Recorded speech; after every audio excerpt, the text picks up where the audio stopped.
दोस्तों, आप सभी को मेरा नमस्कार सादर। आप सब कैसे हैं? आशा करता हूँ आप अच्छे होंगे। दोस्तों, आज हम चलते हैं एक स्टोरी की ओर और आज हम एक स्टोरी पे बात करेंगे जो स्टोरी आपका जीवन परिवर्तन कर सकती है। अगर आपने इस स्टोरी को ध्यान से सुना तो मैं यकीन दिलाता हूँ आपको कि ये स्टोरी आपकी लाइफ चेंज कर सकती है। स्टोरी कुछ इस तरह से है कि एक हाथी की मानसिकता। क्या? एक हाथी की मानसिकता। कई बार अपने दिमाग में कुछ बातें हम ऐसे बैठा लेते हैं कि मैं कर नहीं पाऊंगा, मुझसे ये काम तो होगा ही नहीं। हम अपनी मानसिकता के नेगेटिव बना देते हैं और इसी वजह से काम हम कर सकते हैं जो हमें करना चाहिए वो हम नहीं कर पाते। यानी हम अपने आप को इतना कमजोर समझ लेते हैं कि ये शायद हमसे होगा ही नहीं। सेम इसी तरह से एक स्टोरी जाती है हाथी की मानसिकता के ऊपर। तो इस कहानी को पूरा जरूर सुनें। चलिए हम आगे बात करते हैं, क्योंकि ऐसा ही कहानी में हाथी के साथ कुछ होता है। आगे हम कहानी को चलते हैं कि एक व्यक्ति कहीं से गुजर रहा था, तभी उसने सड़क किनारे एक हाथी को बंधे देखा।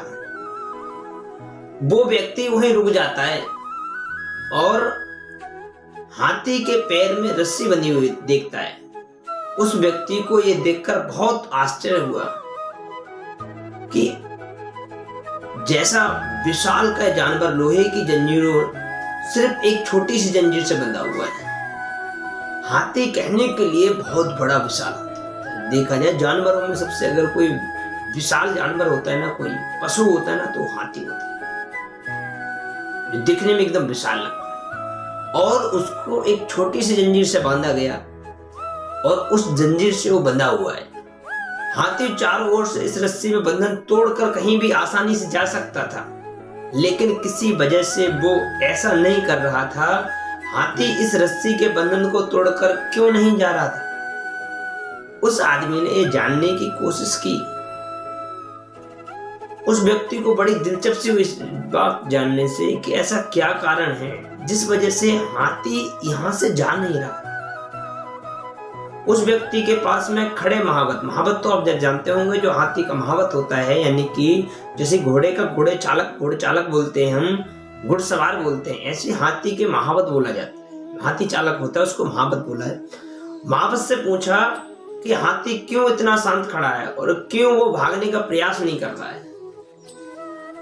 तो जानना चाहोगे महावत ने क्या कहा? दोस्तों, जब महावत बोलता है कि जब ये हाथी छोटा था तभी से उसे इस रस्सी से बांधा जाता है। उस समय इसके पास इतनी शक्ति नहीं थी कि वो इस बंधन को तोड़ पाए। उसमें इस रस्सी को तोड़ने की बहुत कोशिश की, किंतु वो हर बार असफल रहा। जब हाथी छोटा था तब उसने कई बार कोशिश की, लेकिन वो असफल रहा, क्योंकि उस टाइम वो बच्चा था। बार बार प्रयास करने पर रस्सी नहीं तोड़ पा रहा था। ना तोड़ पाने के कारण उन्हें धीरे धीरे यकीन हो गया कि वो इस रस्सी को नहीं तोड़ पाएगा। और अब जब ये हाथी बड़ा हो गया तब उसको यह यकीन हो गया कि वो इस रस्सी को नहीं तोड़ सकता, क्योंकि जैसे जैसे हाथी बड़ा हुआ वैसे वैसे उसकी जो सोच थी वो उसके ऊपर हैवी होती गई। और जैसे जैसे सोच हैवी होती गई उसको लगा शायद ये रस्सी मैं तोड़ ही नहीं पाऊंगा। इस हाथी की तरह हम भी अपने पहले मिली सफलता के कारण मान लेते हैं कि पहली बार अगर मैं असफलता जो मिल गई है, अब हमसे एक काम नहीं हो सकता। दोस्तों, असफलता कई बार मिलेगी। कई बार आपको लगेगा ये शायद मेरे से नहीं होगा। अपनी ही बनाई हुई मानसिकता के कारण जंजीरों में जकड़कर अपना पूरा जीवन गुजार देते हैं। हमारी सोच सेम उसी हाथी की तरह कि अगर हमने अपनी सोच को नहीं बदला तो हम भी एक चाहते तो हाथी कुछ भी कर सकता था, लेकिन उसकी सोच ने उसको आगे नहीं बढ़ने दिया। असफलता जीवन का एक हिस्सा जरूर होता है, लेकिन हमें लगातार प्रयास करने की सफलता मिलती है भाई मेरे। जब हम कोई काम को लगातार प्रयास करते हैं तो हमें डेफिनेटली सफलता मिलती है।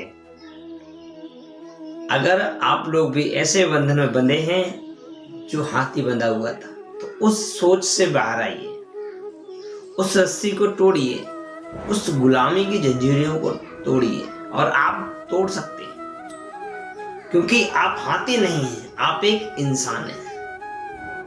क्योंकि हाथी सब कुछ कर सकता है, पर वो सोच नहीं सकता, वो सपने नहीं देख सकता। आप सपने भी देखते हैं।